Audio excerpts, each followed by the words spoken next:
My name is Sloan Whitfield, and until 6 months ago, I thought Ms. Jennifer Blake was the best thing that ever happened to Riverside Elementary, Teacher of the Year twice, 100,000 Instagram followers, and a smile that convinced every parent she truly cared. But then my 8-year-old daughter Ivy started having nightmares about cameras watching her, and I noticed something odd during our parent conference. Ms. Blake kept glancing at her laptop and suppressing smiles while telling me my daughter was slow. When I accidentally spilled my purse and saw her computer screen, what I discovered made my blood run cold. If you're watching this video right now, I would love to know where you're from. Drop it in the comment section below. Hit that like button and subscribe to hear more stories about family relationships that take unexpected turns. The coffee had gone cold again. Sloan Whitfield stared at the constitutional law textbook spread across her kitchen table, the words blurring together as exhaustion pulled at her eyelids. 3:47 a.m. glowed mockingly from the microwave clock. In 4 hours, she'd need to wake Ivy for school. In 5, she'd be at the law firm, filing briefs and scheduling depositions. Tonight, like every night, she'd stolen these precious hours from sleep to chase her dream of becoming a lawyer. Mommy? Sloane's head snapped up. Ivy stood in the doorway, her favorite stuffed rabbit clutched against her chest, dark circles shadowing her 8-year-old eyes. Another nightmare, sweetheart? Ivy nodded, padding across the linoleum in her unicorn socks. The camera people were watching again. Sloane's chest tightened. This was the 4th nightmare this week. What camera people, baby? I can't tell you. Ivy's voice dropped to a whisper. Ms. Blake's friends will see. Before Sloane could probe further, Ivy had burrowed into her lap, thin shoulders shaking with silent sobs. Sloane held her daughter, mind racing. 6 weeks ago, Ivy had been a different child, bright, confident, eager to share every detail of her school day. Now she came home withdrawn, anxious, begging for just one more day, to stay homesick. The change had coincided with getting Ms. Jennifer Blake as her 3rd-grade teacher. Jennifer Blake is absolutely revolutionary, gushed Melissa Hartley the next afternoon at pickup. Have you seen her Instagram? She has like 100,000 followers. She posts the most amazing teaching tips. Sloane shifted uncomfortably, watching Ivy emerge from the school building with her head down, backpack dragging. I don't really do social media. Oh, you're missing out. She live streams teaching workshops every week. She's been featured in 3 education magazines this year alone. We're so lucky to have her. Lucky. Sloane watched Ivy climb into their aging Honda Civic without her usual chatter about recess or art class. Then why does my daughter look like she's serving a prison sentence? That evening, Sloane spread Ivy's recent schoolwork across the table. Red ink bled across every page. Disappointing effort. Try harder. Below grade level. One math worksheet had "Is everything okay at home?" scrawled across the top. Sloane pulled out Ivy's folder from 2nd grade. Page after page of gold stars, smiley faces, excellent work, and gifted student. The contrast was jarring. Ivy, honey, can you help me understand these comments from Ms. Blake? Ivy's face went pale. She says I'm not smart like the other kids. She says it's not my fault because... She trailed off. Because what? Nothing. The email arrived Thursday evening, CC'd to Principal Roberts and the school counselor. Dear Ms. Whitfield, I'm writing to request an urgent parent conference regarding Ivy's concerning academic performance and behavioral changes. As you may be aware, Ivy's work has declined significantly this semester. I believe we need to discuss potential learning disabilities and whether Ivy's home environment is conducive to academic success. I have an opening tomorrow at 2 p.m. Given the urgency of Ivy's situation, I trust you'll make arrangements with your employer. Best, Jennifer Blake, 3rd-grade teacher of excellence, Riverside Elementary. Sloane read it 3 times, anger building with each pass. The condescension dripped from every word. She opened her laptop to compose a response, then stopped. Better to handle this in person. She called her supervisor at the law firm. I need tomorrow afternoon off. It's Ivy. Another school thing? Sloane, the partners are starting to notice. I know. I'm sorry. It's important. Friday morning, Sloane prepared like she would for a deposition. She compiled Ivy's previous report cards, standardized test scores showing 95th percentile, the glowing letter from last year's teacher recommending gifted program placement. She printed emails from Ms. Blake, highlighting the increasingly aggressive tone. She even included Ivy's recent artwork, disturbing drawings of cameras with eyes, children behind bars, a teacher figure with devil horns labeled Ms. B. Meanwhile, across town in classroom 3B, Jennifer Blake was conducting her own preparations. "Good morning, my beautiful educators." She beamed at her laptop camera, adjusting the ring light to catch her best angle. "Welcome back to Teachers Unfiltered, where we keep it real about the parents who make our jobs impossible." The chat exploded with heart emojis and laughing faces. 500 viewers and climbing. Today's going to be special, guys. Remember last week when I told you about the single mom who thinks her obviously struggling daughter is gifted? She laughed, a tinkling sound that didn't reach her eyes. Well, she's coming in today at 2 p.m. I've got cameras set up here, here, and here. She pointed to discrete locations around the classroom. You won't miss a second of what I'm calling when denial meets reality. Brad teaches. OMG, yes. Your parent conferences are the best. Miss Kindergarten. That poor kid with a mom like that. Edie Warrior. Get her, Jen. These parents need a reality check. Blake smiled at the comments. Don't forget to subscribe to the premium tier for exclusive content. Last month's video, Helicopter Mom has meltdown over failed spelling test, is still our top seller. She glanced at her planning book where she'd carefully doctored Ivy's tests, lowering scores, adding harsh comments. The originals were safely destroyed. She'd learned to create parallel gradebooks after a close call last year. The best part? Blake winked at the camera. This mom works 2 jobs and goes to night school. She thinks she's going to be a lawyer. The chat erupted in laughter emojis. Can you imagine? She can't even help her 3rd grader with homework. Blake checked her watch. 4 hours until showtime. She opened her desk drawer, revealing a small bottle of eye drops, the kind that made eyes water on command. Perfect for the concerned teacher act. Sloane arrived at Riverside Elementary at 1:55 p.m., professional in her best blazer despite running on 3 hours of sleep. She'd reviewed her notes in the parking lot, treating this like the legal proceeding it might become. Principal Roberts nodded as she passed his office. Ms. Whitfield. Principal Roberts. Will you be joining us? Ms. Blake indicated she could handle it. But my door's open if needed. Interesting. Sloane filed that away. Classroom 3B looked like a shrine to Jennifer Blake's success.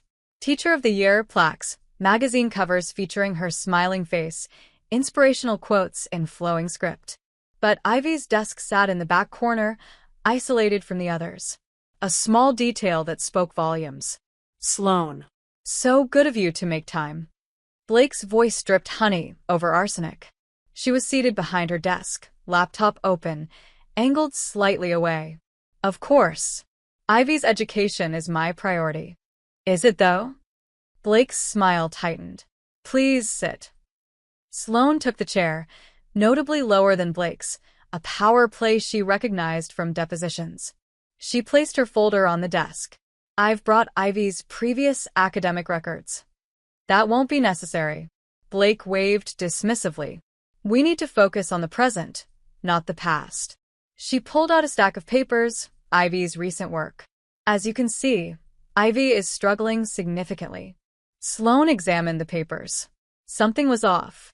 The handwriting on several looked forced, unnatural. This doesn't look like Ivy's usual. Denial is natural, Blake interrupted, her eyes flicking to her laptop screen. It's hard for parents to accept when their child isn't as exceptional as they believed. Blake had arranged the classroom like a stage. Ivy's worst work was displayed on the bulletin board behind Sloane. Tests with bright red FS that Ivy had never seen, writing samples that weren't even hers. The laptop was positioned perfectly to capture Sloane's reactions while Blake played to her invisible audience. Let's start with some context, Blake said, fingers dancing near her keyboard. How many hours a day do you actually spend with Ivy? Sloane straightened. I'm with her every morning and evening. But you work 2 jobs? Blake's tone suggested crime. And a 10-night school? So really, how many waking hours? My schedule doesn't. Does Ivy have a stable male figure in her life? Blake leaned forward, eyes glittering. Children from broken homes often struggle academically. Sloane felt heat rise in her cheeks. Ivy's father passed away when she was 3. That has nothing to do with... Oh, I'm so sorry. Blake's sympathy was performative, exaggerated. That explains so much. The trauma, combined with an absent mother. I am not absent. Sloane's voice hardened. I'm working to build a better life for my daughter. Blake's lips quirked. She glanced at her screen, suppressing a smile at what must have been an explosion of comments. Of course. But perhaps Ivy needs more specialized attention. Have you considered having her tested? Tested for what? Learning disabilities. Developmental delays. Blake pulled out a pamphlet. There's no shame in it. Some children simply aren't equipped for mainstream education. Sloane opened her folder, hands steady despite her anger. Ivy scored in the 95th percentile on state assessments last year. Her previous teacher recommended gifted placement. Blake laughed, actually laughed. Oh, Sloane. Those tests don't measure real intelligence. Ivy clearly gets her intelligence from you, and while I'm sure you're doing your best, the insult hung in the air. Sloane saw Blake's eyes dart to her screen again, a small smile playing at her lips. What exactly are you implying about my intelligence, Miss Blake? Nothing at all. I'm just saying genetics play a role. You're a... She paused, savoring the moment. Paralegal, right? Not everyone is meant for higher education. There's no shame in vocational work. A muffled sound came from the laptop. Laughter, quickly cut off. Blake fumbled with her trackpad. Sorry, just a notification. Sloane's instincts sharpened. Something was very wrong here. I'd like to discuss your teaching methods, Sloane said carefully. Ivy's mentioned cameras. Something about your friends watching. Blake's face flickered with panic before resuming its mask. Children have such imaginations. I sometimes record lessons for professional development. Perfectly standard. And these friends, other educators, we share best practices. Blake was typing something quickly. Now, back to Ivy's issues. Ms. Blake, are you communicating with someone right now? During our conference? Just taking notes.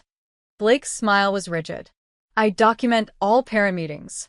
For liability reasons. You understand, being in legal work. Another muffled sound from the laptop. This time, Sloane was certain multiple people laughing. Could you show me Ivy's actual grades in your gradebook? Sloane asked. Not just selected papers? I don't think that's... Blake started to close her laptop. Sloane's purse slipped from her lap, contents spilling everywhere. Oh, I'm so sorry. She dropped to her knees, gathering lipstick, keys, the toy rabbit Ivy had insisted she bring for luck. Blake watched with barely concealed contempt, not moving to help. How clumsy of me, Sloane said, reaching for a pen that had rolled behind Blake's desk. From this angle, she could see the laptop screen clearly. Her blood froze. A live stream platform filled the screen. The title read, Delusional Single Mom Can't Accept Her Slow Kid. 527 viewers. The chat scrolled rapidly. Teach Talk 2024. She really thinks her kid is gifted face with tears of joy. Elementary Ella. The mom looks exhausted, probably neglect. Grade school guru. Blake is destroying her. Mr. Reading. Wait till she cries. They always cry. Classroom queen. Get her Jen. Show her the truth. A sidebar showed previous streams. Helicopter dad threatens to sue. Mom has breakdown over son's ADHD. The dumbest parent conference ever. Sloane's mind raced. She grabbed her pen, stood slowly, keeping her face neutral. She returned to her seat, pulling out her phone as if checking the time, actually hitting record. You were saying about Ivy's learning disabilities? She prompted. Blake, unaware, launched back into her performance. Yes, I'm quite concerned. She cries frequently. I can't focus. I've had to separate her from other students because she's so disruptive. Disruptive how? Oh, the usual. Attention-seeking behavior. Making up stories. Blake was hitting her stride now, playing to her audience. Just yesterday, she claimed I was being mean to her. Classic deflection from a child who can't handle academic challenges.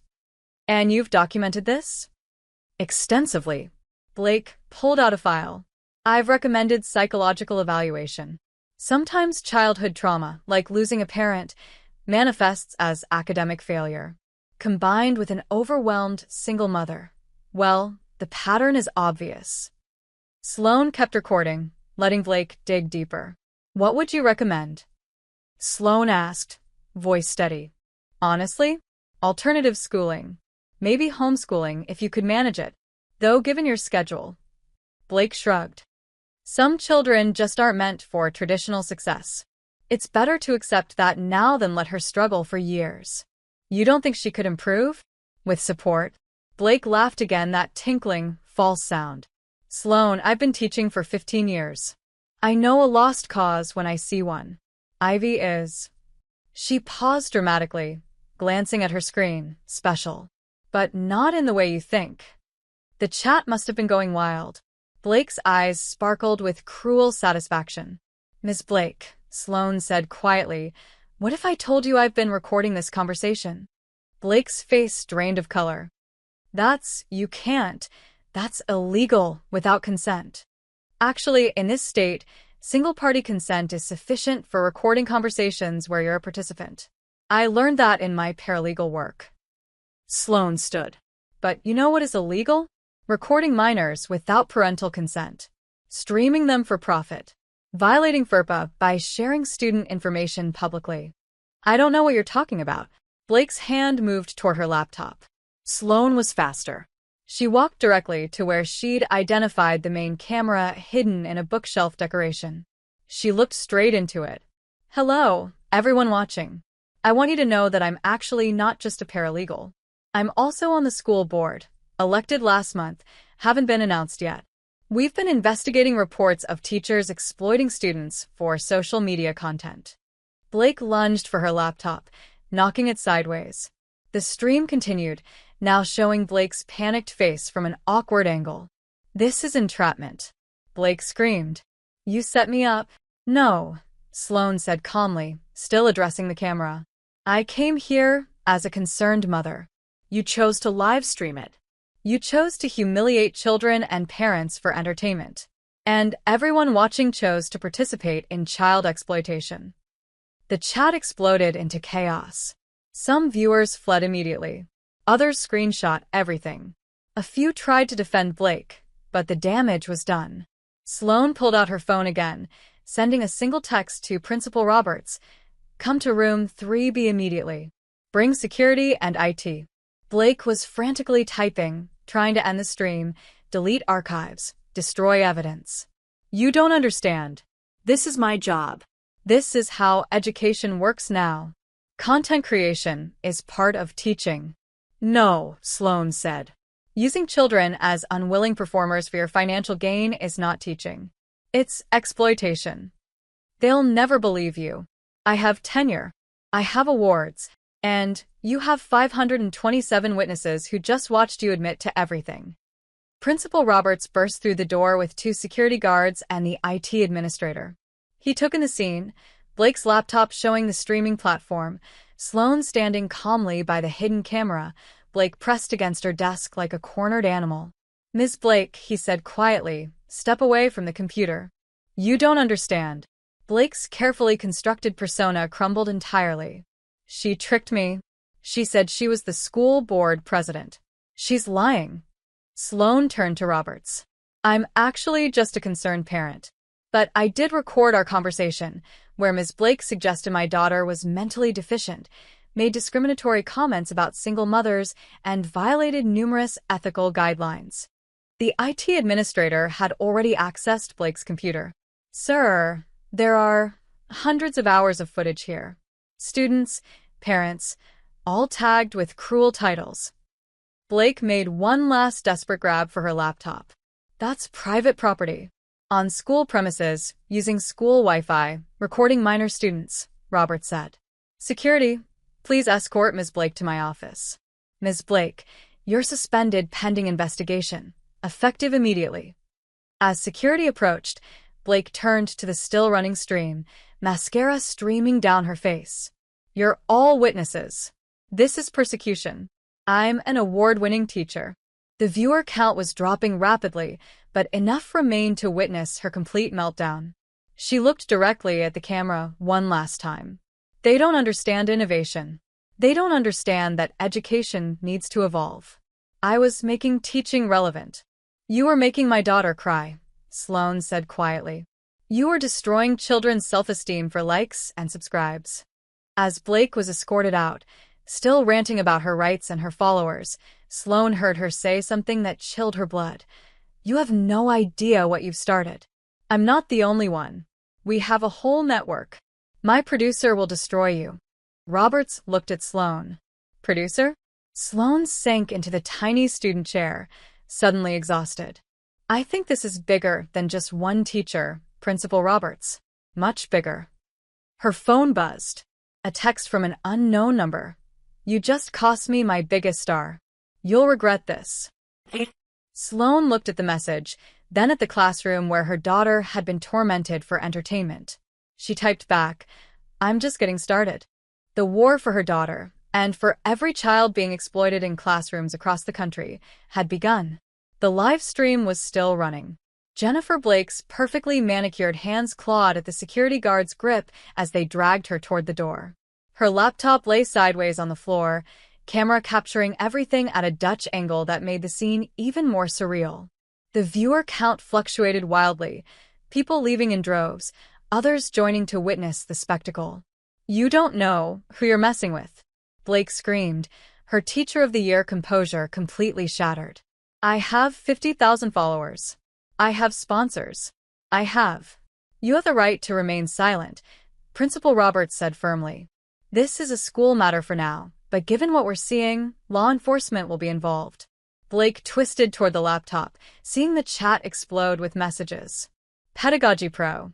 Is this real? Class Act Taylor. Delete everything now. Teach and preach. We're all going to get caught. Grade school gossip. I'm out. This is insane. They're not my real audience. Blake shouted at the camera. The real educators understand. Tell them, Marcus. Tell them about the movement.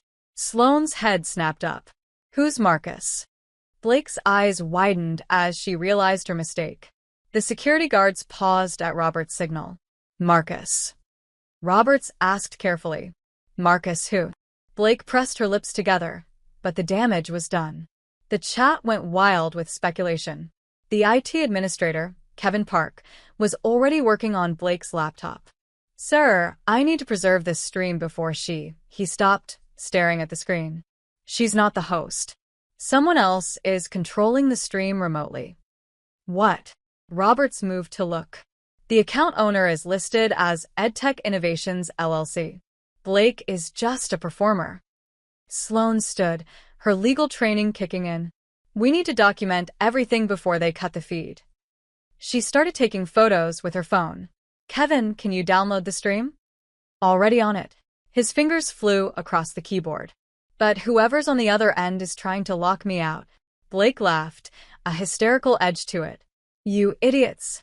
You think I'm some amateur? This is a professional operation. Two students appeared in the doorway, Aiden and Grace, fifth graders who'd stayed late for chess club. They stared wide-eyed at their former third-grade teacher being restrained. Ms. Blake. Aiden said uncertainly. Blake's face contorted. Get those kids out of here. But Grace stepped forward. Is this about the camera games? Everyone froze. What camera games, sweetheart? Sloane asked gently. Grace looked at Aiden, who nodded. Ms. Blake made us play pretend for her camera friends. She said it was to help other teachers learn, but... Grace's voice dropped. She laughed at us. She made Tommy pretend to be stupid, so she could show how to handle slow kids. That's a lie. Blake snarled. No, it's not. Aiden said, finding courage. She made Sarah fake a tantrum. She gave her candy to cry on camera. Said it was for education research. Robert's face darkened. Take Ms. Blake to my office. Now. As security hauled her away, Blake screamed over her shoulder. Garrett won't let this stand. You've ruined everything. Years of work. The laptop screen flickered. A message appeared in the stream overlay. Stream terminated by host. But Kevin was smiling grimly. Too late. I got it all, including the chat logs with full usernames. Roberts turned to the children. Grace, Aiden, I need you to tell your parents everything about these camera games. Can you do that? They nodded and hurried off. Sloane's phone was buzzing incessantly. She glanced at it. 3 missed calls from unknown numbers, 5 texts. One made her blood run cold. Check your daughter's Google results. With shaking hands, she searched Ivy Whitfield Riverside Elementary. The first result was a YouTube video. Hilarious. 3rd grader can't read basic words. The thumbnail showed Ivy's face, tears streaming down her cheeks, holding a book upside down. 1.2 million views. No, Sloane whispered. No, no, no. Roberts looked at her phone and went pale. Kevin, we need a full audit of what's been posted online. Everything. Kevin was already pulling up multiple monitors in the computer lab next door. This is extensive. There's a whole channel. Behind the blackboard, real kids, real struggles. Hundreds of videos. Sloane clicked on one titled Shy Girl Wets Herself During Presentation. The description read, Natural consequences teach better than coddling. Watch how Ms. B handles this teachable moment. I'm going to be sick, Sloane said. There's more, Kevin said quietly. These videos are being sold on multiple platforms. Patreon, OnlyFans-style subscription services, even some dark web marketplaces. They're categorized as humiliation education and child failure compilations. Roberts was on his phone immediately. I need the superintendent and the school board here now. And call the FBI. 3 hours later, Riverside Elementary was swarming with law enforcement. FBI agents specializing in crimes against children had taken over the main office. Blake sat in an interrogation room, her lawyer present but looking increasingly concerned as evidence mounted. Sloane sat with Agent Diana Foster, a woman with kind eyes but steel in her voice. Ms. Whitfield, your daughter isn't the only victim.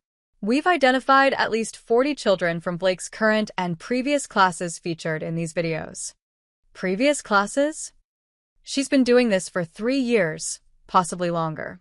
Moving schools when parents got suspicious, always with glowing recommendations. Foster pulled up a map on her tablet. 5 schools across 3 states. Same pattern everywhere. How did no one notice?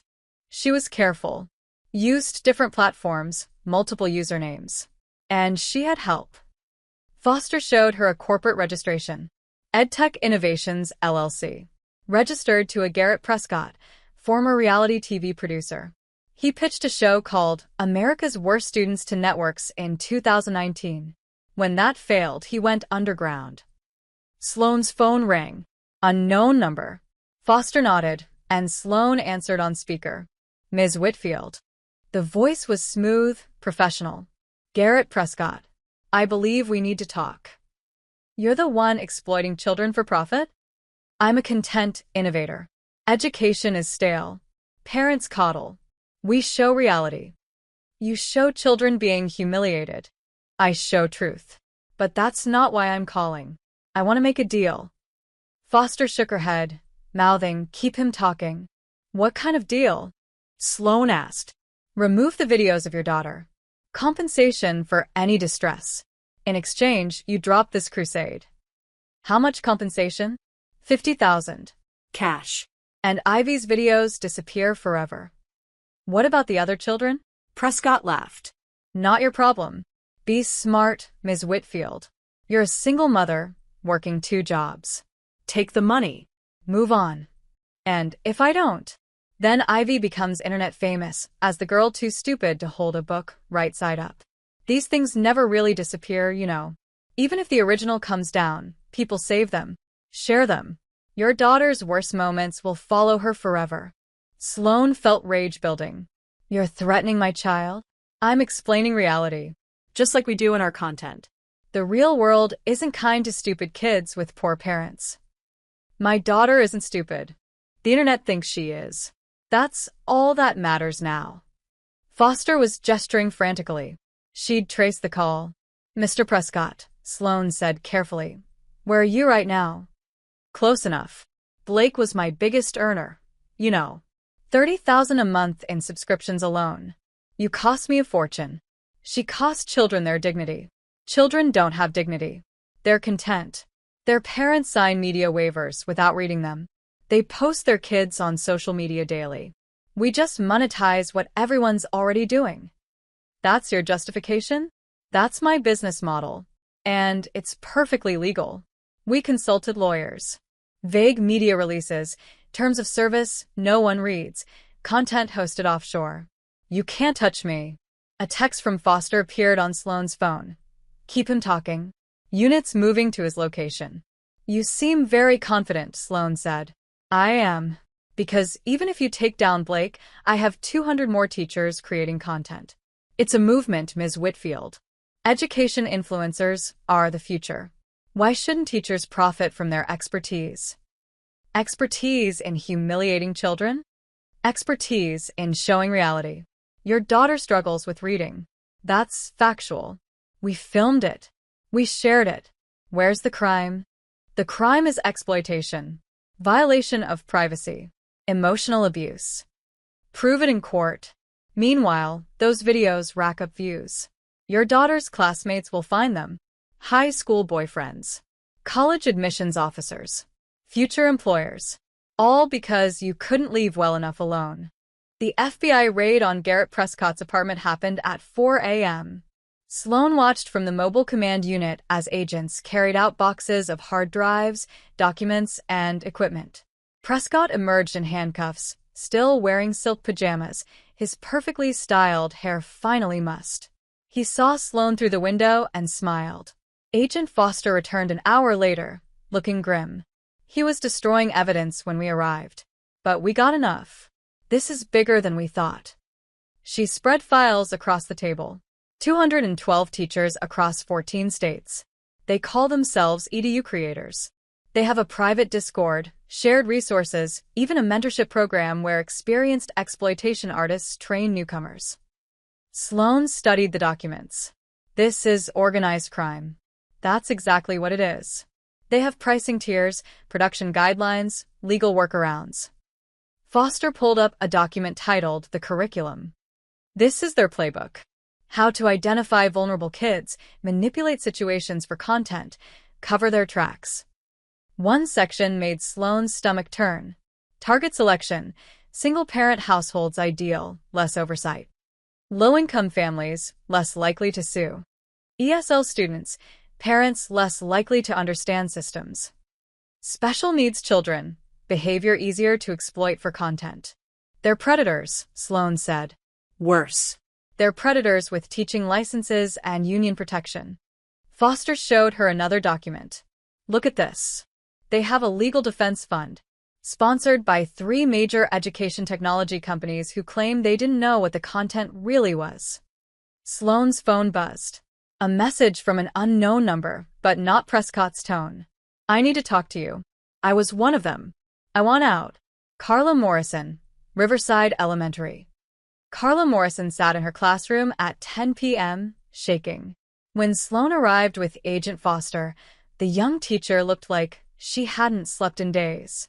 I never wanted this, Carla said immediately. Blake cornered me. Said if I didn't participate, she'd stream my boring, outdated teaching methods as an example of what not to do. She'd ruin my career. So you joined them? Foster asked. No. I mean, not really. I refuse to film my kids. But Carla pulled out her laptop. I subscribed. To keep tabs on her. To protect my students if they ended up in her content. But that makes me complicit, doesn't it? She showed them her account. $15 monthly subscription to Behind the Blackboard. Her viewing history was minimal, but she'd screenshot everything. Look at this, Carla said, pulling up a private message from Blake. She sent this last month. Carla, stop being sanctimonious. I made $180,000 last year on top of my teaching salary. You're still driving a 2005 Honda. Join us or stay poor. Your choice. But if you report me, remember I have video of you yelling at that kid last year. Amazing what editing can do. She was blackmailing you, Sloane said. All of them do it. They film each other secretly, then use it as leverage. Carla opened another folder. But I've been documenting everything. Every teacher involved at our school. The network extends into administration too. She pulled up an email chain. 3 school board members were listed as premium subscribers to various EDU creator channels, including, Carla said quietly, Board President Harold Fitzgerald. He particularly enjoys content featuring teenage girls struggling with math. Foster immediately began taking notes. We'll need everything you have. There's more, Carla said. They're planning something big. A summit next month in Vegas. They're calling it EduCon, monetizing modern education. Prescott was going to unveil new technology. Automated cameras in classrooms that identify content-worthy moments using AI. Sloane felt sick. Automated d'exploitation. They have venture capital funding. $12 million from investors who think they're backing educational innovation. Carla pulled up a presentation. Look at their pitch deck. The slides were polished, professional. Charts showing the creator economy in education. Projections of teachers earning 6 figures from authentic classroom content. Statistics about parent engagement with reality-based education content. They make it sound revolutionary, Foster said. That's how they recruit, Carla explained. They target young teachers drowning in student loans. Show them Blake's success. Promise them financial freedom. By the time they realize what they're really doing, they're in too deep. Sloane's phone rang. It was her mother, who was watching Ivy. Mom, Sloane, honey, you need to come home. Ivy saw something online. Ivy was curled in her grandmother's arms, tablet thrown across the room. Screen cracked. Some kids at school sent her a link, her mother explained. Said it was homework help. Sloane knelt beside her daughter. Baby, what did you see? Me, Ivy whispered. Being stupid. Everyone laughing. The comments. She started crying again. They said I was R-word. They said Mom should give me away. Sloane held her daughter, rage building. You're not stupid, baby. You're brilliant. Ms. Blake is the one who did something wrong. But everyone saw it. Everyone knows. Then everyone will know that we fought back. That we stopped her. Ivy looked up. Can we really stop it? We're going to stop all of it. Her phone buzzed. Another unknown number. She almost didn't answer, but something made her pick up. Ms. Whitfield? This is Mackenzie Blake. Jennifer Blake's daughter. I'm 18 now, and I need to tell you something about my mother. They met at a 24-hour diner. Mackenzie Blake looked nothing like her mother. No designer clothes, no perfect makeup. Just a tired young woman in college sweats. She's been doing this since I was 7, Mackenzie said without preamble.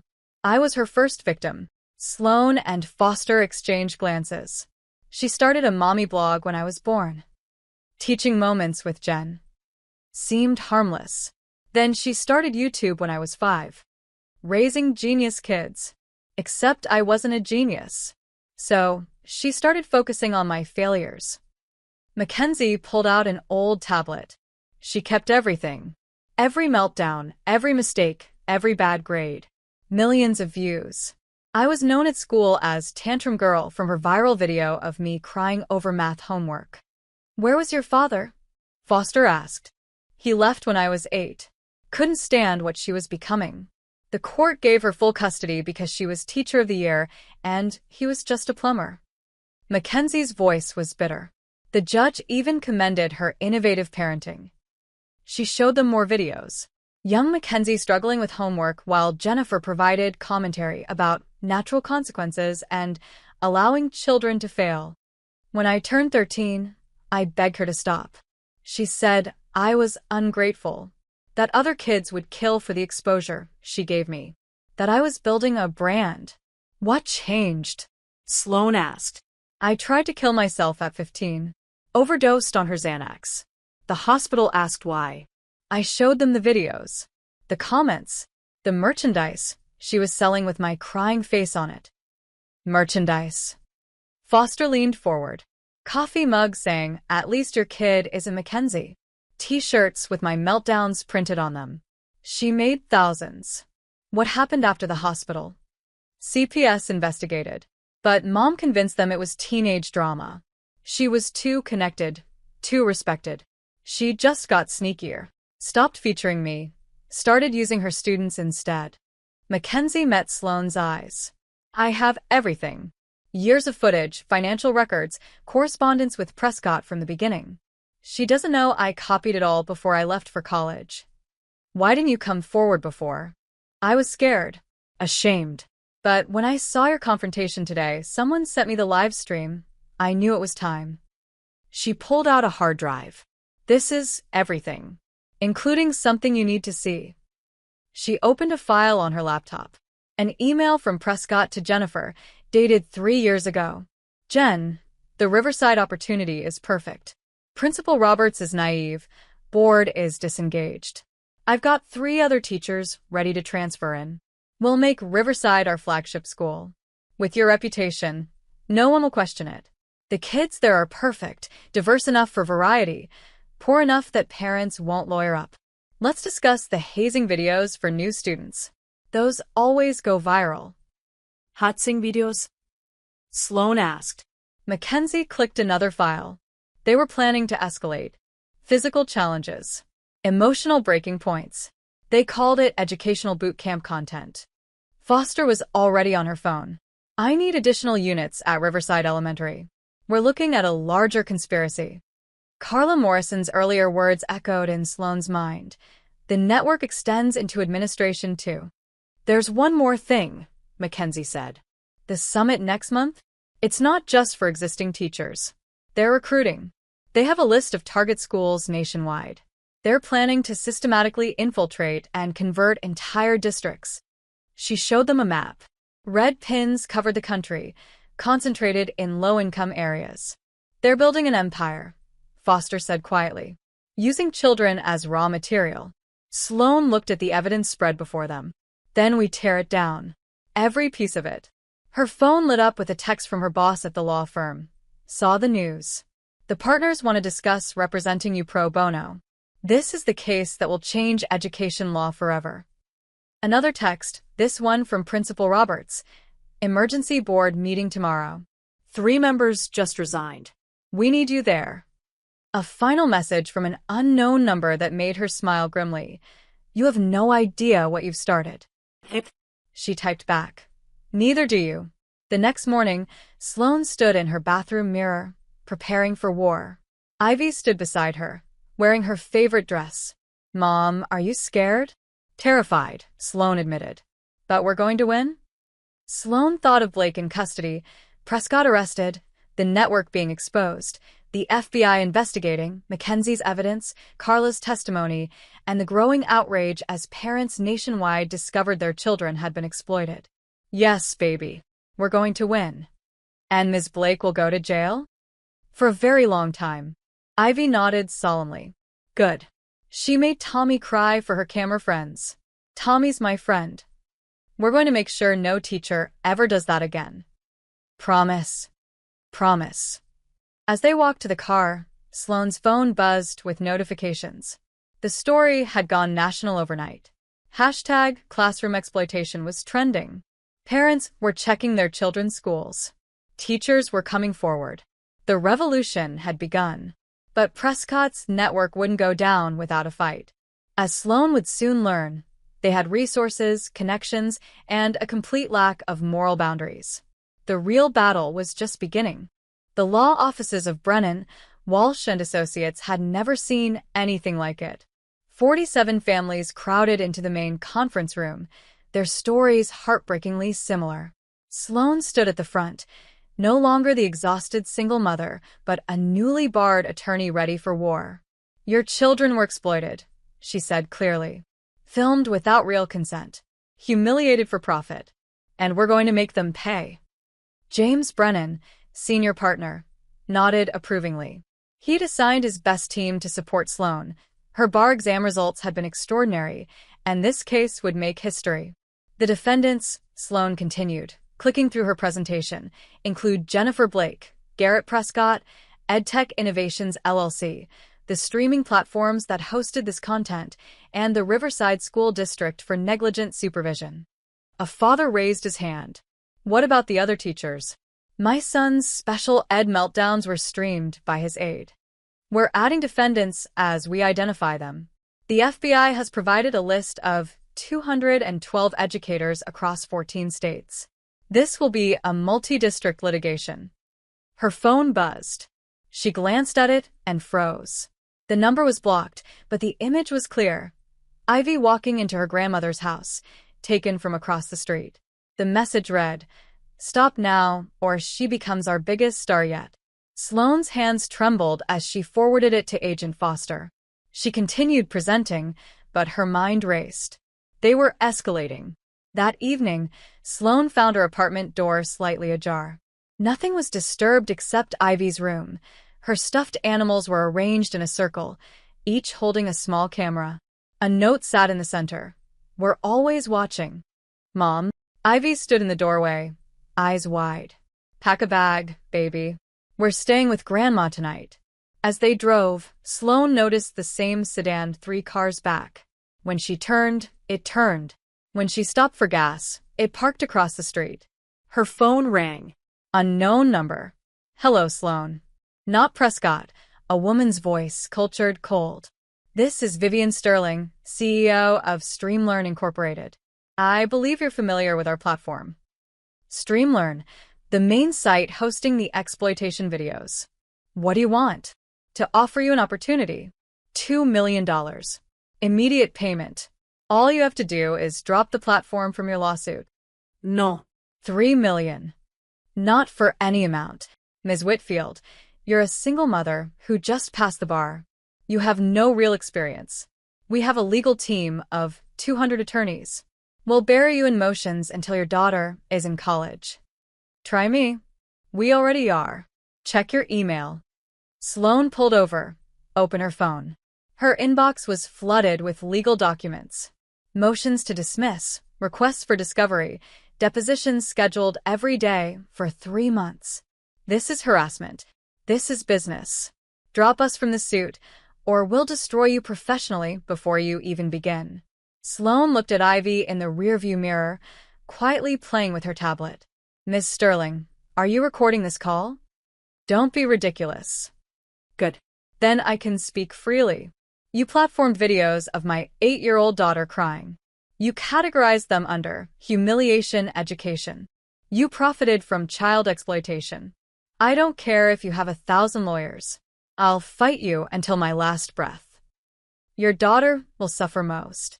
Every video will resurface. We'll make sure of it. And I'll make sure you're held accountable for each one." Sterling's voice hardened. "You've been warned." The line went dead. The sedan was gone. But when Sloane checked her social media, created just for the case, she had thousands of notifications. Someone had created dozens of fake accounts in her name, posting horrific content. Racist rants, explicit photos, deepfakes of her face on other bodies, threats against public figures. The posts were being shared rapidly with captions like, "This is Ivy Whitfield's mother. No wonder the kid is damaged." Her phone exploded with calls. Reporters who'd been sympathetic now asked about her online behavior. Her new employer called, concerned about the firm's reputation. "It's fake," Sloane explained desperately. "They're trying to discredit me." But the damage was spreading. Someone had registered domains with her name, creating websites detailing her history of mental illness and neglectful parenting. They'd even created a fake arrest record. 3 days later, Sloane faced the Bar Association. An emergency ethics complaint had been filed, alleging she'd lied on her bar application about criminal history. "These are fabricated documents," Sloane insisted, presenting evidence. "Look at the metadata. They were created 2 days ago." The panel reviewed everything carefully. "We believe you, Ms. Whitfield. But this is concerning. Are you prepared for this level of retaliation? They're threatening my daughter. I don't have a choice. That afternoon, she received a package. Inside was a flash drive labeled Watch Alone. The video showed Ivy at school, new footage, taken after Blake's arrest. Someone was still filming her. The camera followed her to lunch, recess, the bathroom door. The message was clear. We can reach her anywhere. Agent Foster increased protection, but Sloan knew they couldn't guard Ivy forever. She made a decision. We go public. Completely public. The press conference was held at the Riverside Elementary gym. Sloan stood with 30 other parents, their children's photos, with faces obscured, displayed behind them. Major networks carried it live. Our children were betrayed, Sloan began, by the people we trusted most. Teachers who swore to protect them instead sold their pain for profit. She played excerpts from Blake's streams, carefully edited to protect the children while showing the exploitation. The reporters were visibly uncomfortable. But this isn't about one teacher. This is about a network, a conspiracy, an industry built on exploiting minors. She revealed everything: Prescott's arrest, the 212 teachers, the venture capital funding, the AI technology designed to automatically identify content-worthy moments of children struggling. They call it innovation. We call it child abuse. A reporter raised her hand. Ms. Whitfield, Streamlearn claims you're trying to censor educational content. I have here, Sloan held up a document, Streamlearn's internal emails. They categorized children's content by humiliation factor and viral potential. They had a premium tier specifically for breakdown compilations. Another reporter. What about claims that you're mentally unstable? Those claims appeared online 3 days after I refused a $3 million bribe from Streamlearn's CEO. I have the recording. She played Sterling's threats. The room erupted. But the most powerful moment came when Ivy stepped forward. Sloan tried to stop her, but her daughter took the microphone. Ms. Blake made me cry for her camera friends, Ivy said simply. She said I was stupid. But I'm not stupid. I'm brave. And I want other kids to be brave too. The room was silent. Then thunderous applause. That night, #IvyIsBrave trended worldwide. Parents shared their own stories. Teachers condemned the exploitation. The tide was turning. 6 months later, Federal District Court, Eastern District. The courtroom was packed. Media from around the world. Parents clutching tissues. Teachers divided, some supporting Sloan, others wearing educational freedom pins supporting Blake. Jennifer Blake entered in a conservative suit, her influencer persona replaced with a demure act. Her attorney, Richard Hawthorne, was known for defending the indefensible. Garrett Prescott sat separately, his own legal team distancing him from Blake. Streamlearn had a row of corporate lawyers. The school district looked miserable, caught between sides. Judge Patricia Chen presided, a former teacher herself, known for fairness but intolerance of exploitation. This case, she began, involves fundamental questions about privacy, consent, and the commercialization of childhood struggles. We begin with opening statements. Sloan stood. 6 months of preparation, death threats, and sleepless nights had led to this moment. Your Honor, we will prove that the defendants created, operated, and profited from a systematic exploitation ring that violated federal laws protecting children. They turned classrooms into content farms and children's tears into currency. She clicked her remote. The screen showed the curriculum, Prescott's Guide for Exploitation. This document instructs teachers to identify high-value targets, children whose struggles would generate the most engagement. It recommends triggering anxiety, withholding bathroom breaks, and creating situations designed to cause emotional breakdowns. Several jurors looked horrified. The defendants will claim this was education innovation. Will prove it was child abuse for profit. Hawthorne's opening was smooth, polished. Ms. Blake is an award-winning educator who embraced modern technology to share teaching methods. If documenting classroom reality is a crime, every teacher with a smartphone is guilty. He showed Blake's awards, commendations, positive parent reviews from before the scandal. Ms. Whitfield wants to silence teachers, stifle innovation, and return education to the dark ages. Don't let one parent's vendetta destroy educational progress. The first witness was Mackenzie Blake. Jennifer's face went white as her daughter took the stand. She started filming me when I was 5, Mackenzie testified. Every mistake, every tear, every moment of frustration became content. I attempted suicide at 15 because classmates found compilation videos of my worst moments that had millions of views. Objection, Hawthorne said. Relevance. It establishes pattern of behavior, Sloan responded. Overruled. Mackenzie continued, describing years of exploitation. She produced receipts. Her mother had earned $400,000 from videos of Mackenzie's childhood struggles. Did you consent to this? Sloan asked. I was a child. I couldn't consent. When I begged her to stop at 13, she said I was ungrateful, that I should appreciate the brand she'd built for me. On cross-examination, Hawthorne was ruthless. Isn't it true you're estranged from your mother? Because she exploited me. Isn't it true you're receiving money from Ms. Whitfield? That's a lie. Isn't it true you're writing a book about this? To help other victims. But Mackenzie held firm, and the jury saw the damage, a young woman forever marked by her mother's exploitation. Kevin Park, the IT administrator, testified next. He'd analyzed the full scope of the operation. 2,000 hours of footage. 400 children filmed, without proper consent. The metadata shows extensive editing to make children appear worse than reality. He showed an example, raw footage of a child solving a math problem correctly, edited to show only mistakes with laugh track added. This wasn't documentation. It was manipulation. Agent Foster testified about the criminal investigation. We've identified a complex financial network. Teachers paid kickbacks to Prescott. Prescott paid bribes to platform executives. Some school board members received consulting fees to look the other way. She showed financial records. Blake had earned $180,000 annually from streaming. Prescott made $2.3 million. Streamlearn profited $50 million from educational humiliation content.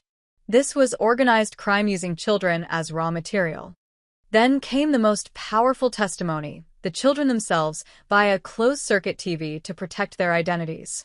Tommy, age 9, Ms. Blake made me pretend to be stupid.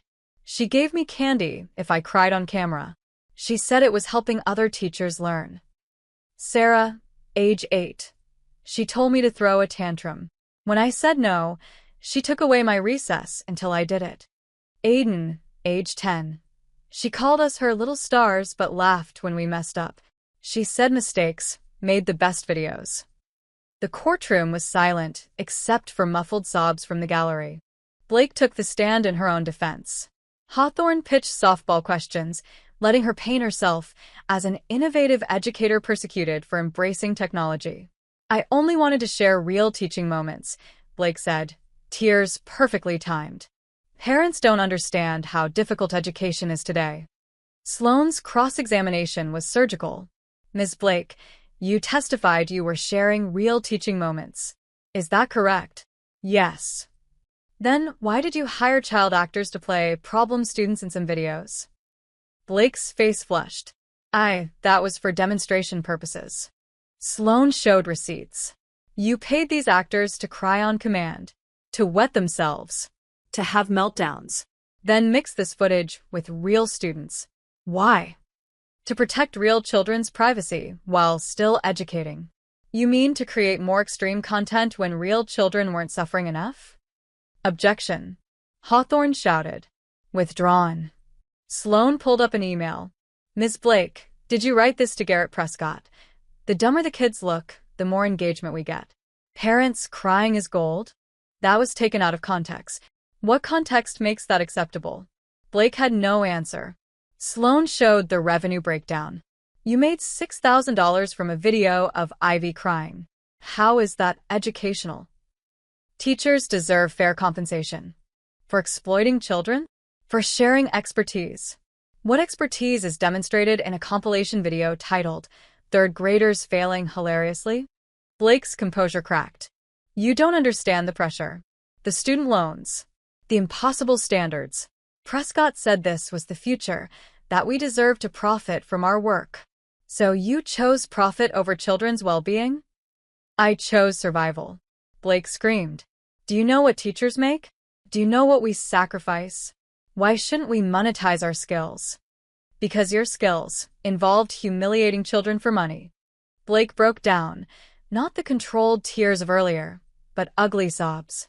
He said it was legal. He said parents would never find out. He said. Who said? Prescott. Sterling. The whole network. They promised we were innovating education. Her attorney tried to stop her, but Blake was beyond control. They have everything planned. AI cameras in every classroom by 2027. Automatic content generation. They called it educational reality TV. They said children's struggles were untapped content gold. Judge Chin called a recess. Blake's breakdown had been live-streamed by courtroom cameras, a fitting irony. Prescott's testimony was different. Calm, collected, corporate. I saw an opportunity to modernize education funding. Teachers are underpaid. Content creation is a legitimate revenue stream. Using children? Sloan pressed. Using classroom moments that were already occurring. That you instructed teachers to manufacture. To optimize. Sloan showed the curriculum again. Page 47 instructs teachers to create emotional pressure points. What does that mean? To challenge students appropriately. Page 48 suggests bathroom denial for authentic desperation content. Is that appropriate challenge? Prescott's calm cracked slightly. That was a draft. Never implemented. Here's video of 3 children wetting themselves in Blake's class, tagged bathroom denial success. Was that not implemented? The jury looked disgusted. Sterling testified via video link. All corporate polish. StreamLearn is a platform. We're not responsible for user content. Sloan pulled up internal emails. You created a category called Child Fails. You promoted meltdown compilations. You had algorithms specifically boosting high humiliation content. We respond to user demand. You created demand by promoting exploitation. We promoted engagement. With children suffering, Sterling's facade never cracked, but the jury saw through it. Closing arguments brought everything full circle. Hawthorne argued for educational freedom, innovation, First Amendment rights. Don't let fear stifle progress. Sloan stood for her final moment. They called it innovation, progress, the future of education. But strip away the buzzwords and what remains? Adults profiting from children's pain. Teachers manufacturing tears for tips. Platforms promoting suffering for subscriptions. She showed Ivy's photo, face obscured but pain visible. My daughter asked me why Ms. Blake was mean to her. I had to explain that her tears were worth $6,000. Her humiliation had a price tag. Her trust was a commodity. She turned to the jury. They turned classrooms into content farms. They made children into products. They sold innocence for clicks. This isn't innovation, it's exploitation. This isn't progress, it's abuse. This isn't the future of education, it's the destruction of childhood itself. You have the power to stop it. To say that no amount of money justifies exploiting children. To declare that classrooms are sanctuaries, not studios. To affirm that children's struggles are opportunities for compassion, not content. Find them guilty. Not just for Ivy. Not just for the 400 children identified. But for every child who deserves to learn without being live-streamed, to struggle without being mocked, to trust without being betrayed. The jury deliberated for 3 days. When they returned, the foreman stood. We find the defendants guilty on all counts. The courtroom erupted. Blake collapsed. Prescott's jaw clenched. Sterling's feed cut off. Judge Chen's sentence was harsh, but just. Blake, 10 years federal prison, lifetime ban from teaching. Prescott, 15 years, forfeiture of all profits. StreamLearn, $50 million in damages, criminal charges for executives pending. But the real victory came in the judge's final words. This court hereby establishes that streaming, recording, or distributing images of minors without explicit, specific consent for each use constitutes federal crime. The commodification of childhood struggles ends today. Outside the courthouse, Sloan held Ivy's hand as they faced the cameras, this time by choice. "We won," Ivy said simply. "Yes, baby. We won." But as they walked away, Sloan's phone buzzed. A message from an unknown number. "This isn't over. The network is bigger than you know. A friend. The battle was won." The war continued. 6 months after the verdict, Sloan's law office occupied the corner of a modest building in downtown Riverside, but Whitfield and Associates, children's digital rights law, had become the most important legal practice in America. The walls were covered with thank you letters from families, newspaper clippings of victories, and drawings from children who finally felt safe in their classrooms. Ivy sat at a small desk in the corner, doing homework, real homework, graded fairly, at her new school with ironclad privacy policies. She joined the drama club, finding power in performance when it was her choice. "Mom, look." Ivy held up her tablet showing a news alert. Ms. Blake tried to stream from prison again. The headline read, "Disgraced teacher caught with contraband phone. Sentence extended." Jennifer Blake had somehow acquired a smartphone and attempted to launch Education Behind Bars, streaming her persecution to remaining supporters. She'd managed 12 minutes before guards shut it down, 12 minutes of ranting about soft parents and snowflake children that only proved she'd learned nothing. "She'll never stop, will she?" Ivy asked. "Some people can't admit they're wrong, baby. But she can't hurt anyone anymore." A knock at the door interrupted them. Carla Morrison entered with a nervous-looking young man. "Sloan, this is David Huang. He was part of the network. He wants to testify." David couldn't meet Sloan's eyes. "I taught 5th grade in Portland. Prescott recruited me last year. I streamed 23 conferences before you exposed everything. Why come forward now?" "Because I can't sleep. One of my students, Marcus, tried to hurt himself after finding videos of his learning disability being mocked by thousands of strangers. I did that. I need to make it right." Sloan studied him. "You'll face criminal charges." "I know. Prison time. I deserve it. And you'll help us identify others?" David pulled out a laptop. "I have everything. The Discord servers, the financial networks, even the new platforms they're building overseas." He showed them a site hosted in Romania, EDU Stream Global, where teaching meets reality. Already, 5,000 teachers had signed up. "They're regrouping," Carla said grimly. "Then we go international," Sloan replied. The documentary premiered 3 months later. Lessons in Betrayal aired simultaneously on major networks worldwide. Sloan had agreed to participate only if no child's face was shown without explicit consent, and all proceeds went to victims. The filmmaker had been thorough.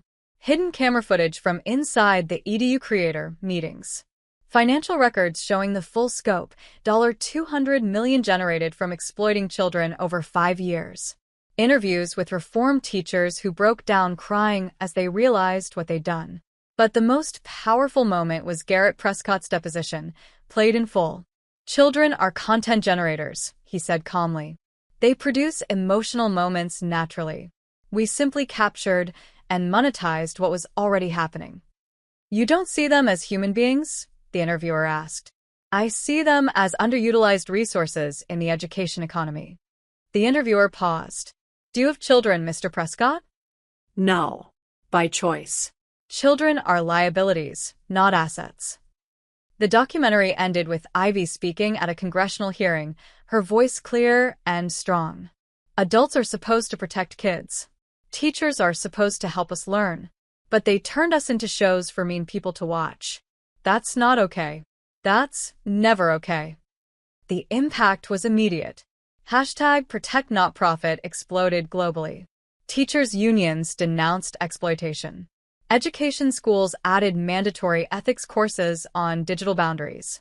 Ivy's law was signed in the Rose Garden on a crisp October morning.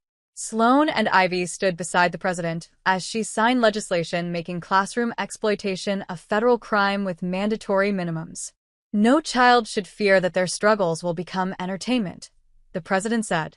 No parent should worry that their child's tears will be monetized. This law ensures that classrooms remain places of learning, not studios for content creation. The law was comprehensive. Explicit, specific consent required for any recording of minors in educational settings. Severe penalties for violation, minimum 5 years for first offense. Platforms liable for hosting exploitative content involving minors. Mandatory reporting by educators who discover exploitation. Federal funding for privacy protection technology in schools. But even as they celebrated, Sloane's phone buzzed with a disturbing message. Beautiful ceremony. Shame it won't stop us. We're already in your daughter's new school. A friend. Sloane's blood froze. She immediately called the school, but the damage was done. Someone had been filming Ivy and her drama club, posting clips to a dark website titled, The Girl Who Killed EduStream. The FBI traced it to a teacher's aide who'd been hired 2 weeks prior, a plant from the network, seeking revenge. They'll never stop coming for her, Agent Foster said quietly. She's become their symbol of everything they lost. That night, Sloane made a difficult decision. We're going to homeschool for a while, she told Ivy. Just until things calm down. Ivy nodded sadly. They really hate us, don't they? They hate that we won. The technology solution came from an unexpected source. Marcus Webb, yes, that Marcus, Prescott's former partner, reached out from prison. I want to help, he said via video call. I know I'm garbage. I know what I did was unforgivable. But I also know their systems better than anyone. He'd spent his prison time developing SafeClass, software that detected and blocked unauthorized streaming from educational networks. It identifies streaming signatures, blocks known exploitation platforms, and alerts administrators to suspicious recording activity, he explained. It's my attempt at, I don't know, redemption? Penance. Sloane was skeptical, but the technology was sound. After extensive testing and FBI verification, SafeClass was implemented in schools nationwide. Within 6 months, attempted exploitation streams dropped by 94%. Marcus refused any profit from it. I made enough blood money. This is free. Forever. The International Summit in Dublin brought together representatives from 50 countries. Sloane co-chaired with Ireland's Minister of Education, crafting the Dublin Declaration on Children's Digital Rights. Exploitation knows no borders, Sloane addressed the assembly. A child filmed in America can be mocked in Australia, humiliated in Britain, degraded in Japan. We must stand united. The declaration established international crime classification for classroom exploitation, extradition treaties for offenders, shared databases of known exploiters, coordinated platform regulation, global alert system for exploitation content. But the summit was disrupted when someone hacked the presentation system, displaying a message. You can't stop progress. Children's content is the future. We are everywhere. We are teachers, administrators, parents. We are Legion. Security traced it to a hotel room where they found elaborate surveillance equipment and thousands of hours of footage from the summit itself. Someone had been streaming the private sessions where victim stories were shared. The perpetrator escaped, but left behind evidence of EduStream 2.0, a decentralized, blockchain-based platform designed to be impossible to shut down. They're evolving, Foster said grimly. So are we, Sloane replied. 5 years later, the middle school auditorium was packed. Parents, teachers, students, all gathered for Riverside Middle's graduation ceremony. 13-year-old Ivy Whitfield stood at the podium, valedictorian medal gleaming. 5 years ago, she began, I was the girl who couldn't read. At least, that's what the internet said. I was the stupid kid, the slow one, the example of failure. She paused, looking at her mother in the front row. But I learned something important. The internet lies. People who should protect you sometimes hurt you instead. And sometimes, one person standing up can change everything. Her speech wasn't about academic achievement. It was about resilience, justice, and the power of truth. I'm going to be a lawyer, she announced. Like my mom. Because there are still kids being hurt, still teachers who think children are content, still platforms profiting from pain. And someone has to stop them. The standing ovation lasted 3 minutes. Sloane's practice had expanded to 3 offices, 20 attorneys, and a foundation providing free representation to exploitation victims. They'd won 312 cases, secured $500 million in damages, and put 89 exploiters in prison. But the morning mail brought a familiar chill. An envelope with no return address, containing a single photo, Mackenzie Blake at her therapy practice, taken with a telephoto lens. On the back, she testified. She pays. Mackenzie had become a therapist specializing in helping children exploited for content. She'd published a memoir, My Mother's Camera, donating proceeds to victims. She'd found peace, purpose, and was helping hundreds heal. Sloane immediately called her. They're threatening you now. I know, Mackenzie said calmly. They've been leaving dead cameras on my doorstep, sending me clips of my childhood breakdowns. But I'm not scared anymore. Why not? Because we won, Sloane. My mother is in prison. Prescott's empire is destroyed. Children are protected. They can threaten all they want. They've already lost. The parole hearing was held on a gray Thursday. Jennifer Blake, now 52, sat before the board in prison gray, her influencer glow long faded. I've reformed, she said mechanically. I understand what I did was wrong. I'm ready to contribute positively to society. The board chair looked skeptical. Ms. Blake, we've reviewed your prison record. You've attempted to stream contraband content 17 times. You've written a manuscript titled, Cancelled for Caring, My Truth, that minimizes your crimes. You've shown no genuine remorse. I've been persecuted. You've been held accountable. Parole de nid. We'll review again in 5 years. As she was led away, Blake screamed, You don't understand. I was helping. I was showing reality. Those kids needed to learn they weren't special. Even after 5 years, she hadn't learned the most basic lesson. Children deserve protection, not exploitation. Principal Roberts, now Superintendent Roberts, invited Sloane to join the school board officially. She accepted, implementing revolutionary changes. Mandatory background checks specifically screening for content creation history. Quarterly privacy audits of all classroom technology. Student rights education starting in kindergarten. Parent access to all recordings made in schools. Anonymous reporting systems for suspected exploitation. We're making Riverside the safest district in America, Roberts said. We're making it what every district should be, Sloane corrected. The unexpected redemption came from Marcus. Released after serving 3 years with good behavior, he'd continued developing anti-exploitation technology. His testimony had helped convict dozens of predators. He lived quietly, working minimum wage, donating every spare penny to victims' funds. I can't undo what I did, he told Sloane at their final meeting. But maybe I can prevent others from making the same choice. His software had evolved to detect deepfakes of children, identify exploitation patterns in seemingly innocent content, and alert authorities to emerging threats. It was used in 40 countries, protecting millions. Do you think you've earned redemption? Sloane asked. No. Never. But I'll keep trying anyway. The Global Summit's 5th anniversary brought remarkable news. Classroom exploitation had dropped 98% globally. The Dublin Declaration had been signed by 147 nations. Ivy's law had inspired similar legislation worldwide. Sloane delivered the keynote to 10,000 educators. 5 years ago, a teacher told me my daughter got her intelligence from me, as an insult.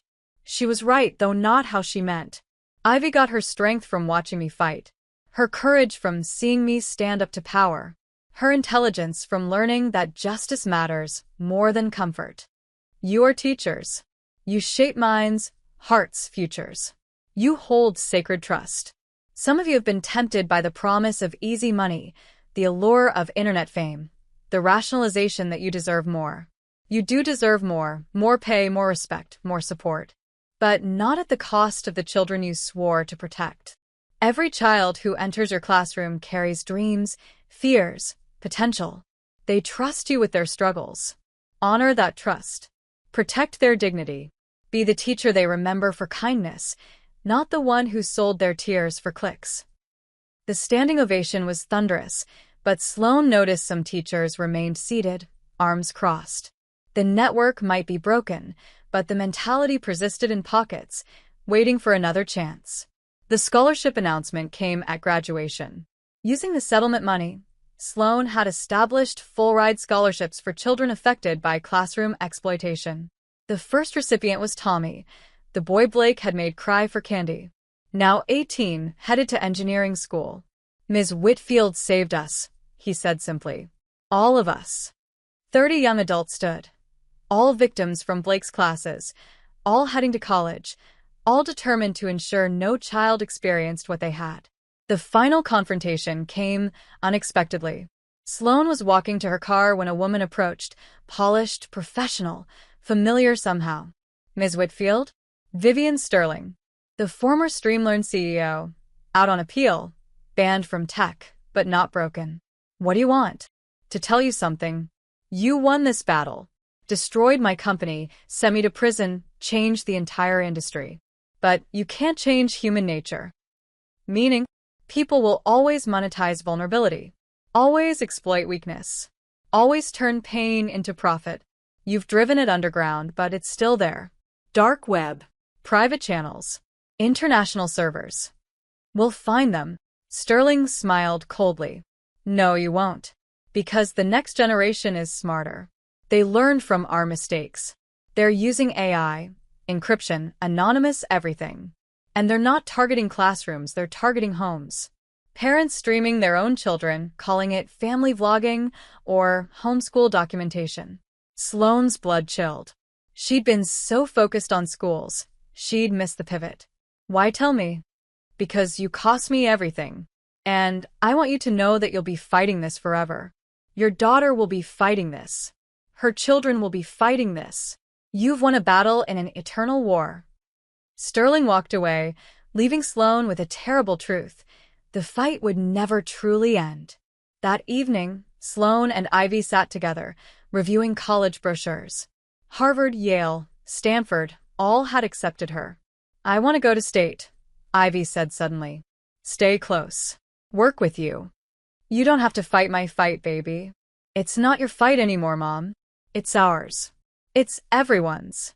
Ivy pulled up her laptop, showing Sloan something she'd been working on, a platform called Kids First, where young people could share their stories of exploitation, find support, and access resources. "We can't stop them all," Ivy said, "but we can help the victims. We can educate parents. We can make sure no kid feels alone like I did." Already, the platform had 10,000 members. The final live stream was different. Consensual. Purposeful. Sloan and Ivy sat before a camera in their home, addressing millions who tuned in for the 5th anniversary of the Blake trial. "This time, we're watching back," Ivy began, echoing their campaign slogan. "We're in control. We choose to share our story." They talked for an hour about trauma, healing, justice, and hope, about the ongoing fight and the victories won, about the children still at risk and the adults working to protect them. The stream raised $3 million for victim support in 60 minutes. As they signed off, Ivy looked directly at the camera. "To any kid watching who's been hurt, recorded, mocked, or exploited, you're not alone. You're not stupid. You're not worthless. You're a survivor. And we're fighting for you. To any adult thinking about exploiting children for content, we're watching. We'll find you, and we'll stop you." The camera light went dark. Mother and daughter sat in comfortable silence. "Think it's over?" Ivy asked. "No," Sloan said honestly. "But we've made it harder. We've saved thousands. We've changed the world. Good enough for now. Good enough for now." Outside, the world spun on, full of threats and promises, predators and protectors. But in classrooms across the globe, children learned without fear of cameras. Teachers taught without temptation of profit. And slowly, gradually, the sacred trust between educator and student began to heal. The war wasn't won. It might never be. But today, children were safer than yesterday. And tomorrow, Sloane and Ivy would make them safer still. That was their promise, their purpose, their legacy. The live stream betrayal had become a revolution of protection, one saved child at a time. What would you do if you discovered your child's worst moments were being sold as entertainment to strangers online? Would you have the courage to fight back, even if it meant taking on an entire system?